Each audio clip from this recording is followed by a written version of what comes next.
Good, happy Sunday afternoon, everyone. It's Sunday, April 5th, 2020. I'm Riley King, and welcome to this Sunday edition of Politics with Riley King. We have a lot of political news to get to this Sunday, everyone, so let's begin. Hopefully you enjoy this Sunday edition of Politics with Riley King. First up, Bill O'Brien ends U.S. Senate campaign, endorses fellow Republican Corky Messner.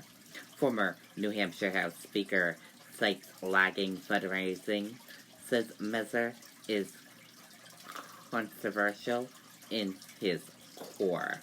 Let's take a listen to that video from WMUR.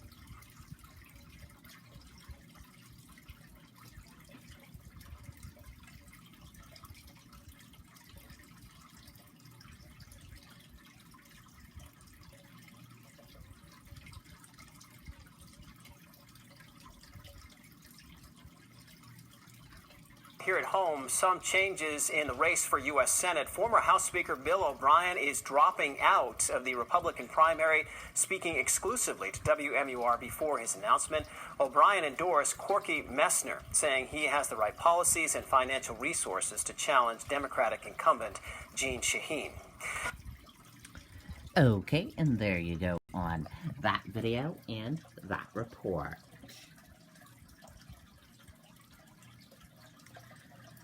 $11.7 million in new federal COVID-19 response funds, mostly directed at communities. Additional grant for settlements include $7.5 million in block grants and $3.8 million for emergency shelters.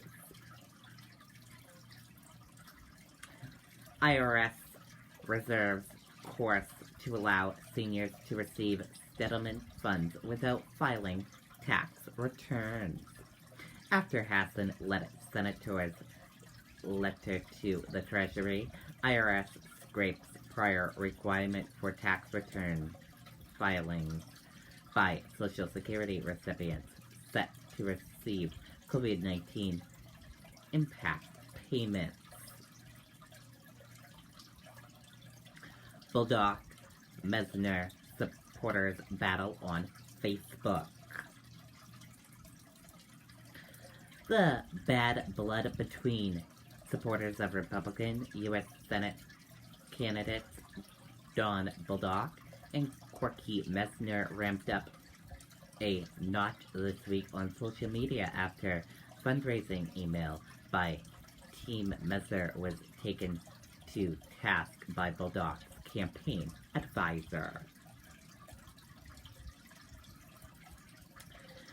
Does Trump send mixed messages about status of COVID-19? Let's take a listen to that video from ABC News.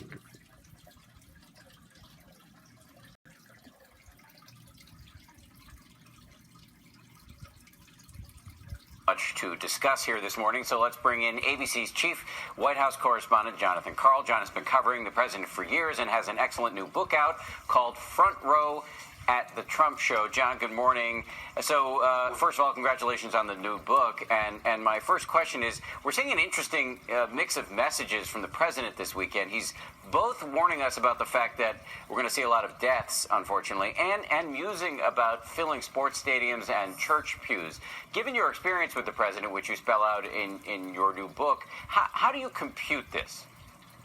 Well, all of the aspects of the Trump show are on vivid display here, Dan. The president is center stage quite literally every day at those press conferences, viewing them acting as if this is almost like a reality TV show.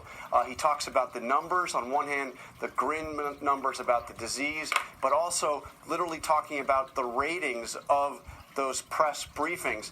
And his management style, you see, he is playing the boss. He listens to the experts, but he is governing by gut. And this is why you see these wild swings in a single day. Yesterday, at that press conference, depending on when you tuned in, you would think we were either just about to be over this or we were about to hit the grimmest moments of this crisis. So this is the way it is, Dan. He loves a good fight, Donald Trump.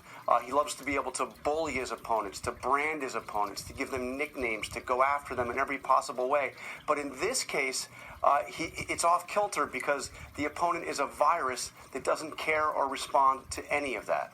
There are times in these daily briefings where the president seems to send different messages than his scientific advisors. According to your reporting, is there any tension behind the scenes here?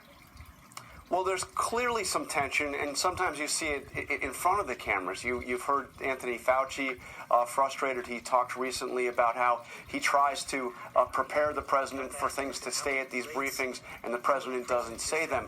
But the tension, the real tension that I hear about behind the scenes is not with the experts, but it's actually with the president's political advisors. He is incredibly frustrated, lashing out because he is frustrated with how he is being portrayed in the news media. He thinks that he is not getting a fair shake on this. Again, back to the Trump show. He reads the reviews, and in this case, he hates the way the reviews are playing out. John, thank you very much. I want to remind everybody, don't forget to check out John's excellent new book, Front Row at the Trump Show. I've read it. It is great. And later this morning, John will be a guest on This Week with George Stephanopoulos. Other guests include former Vice President Joe Biden and Defense Secretary Mark Esper. Plus, George will take an exclusive look at the challenges, the massive challenges that coronavirus is placing on the nation's prison system. That's all coming up on This Week. And while I have you here, a reminder that in this extraordinary era of news, you should check out our new streaming service, ABC News Live. Well, hey there, GMA. Okay, and there you go on that video and that report. And that does it for this Sunday edition of Politics with Riley King. Thank you for watching this edition of Politics with Riley King.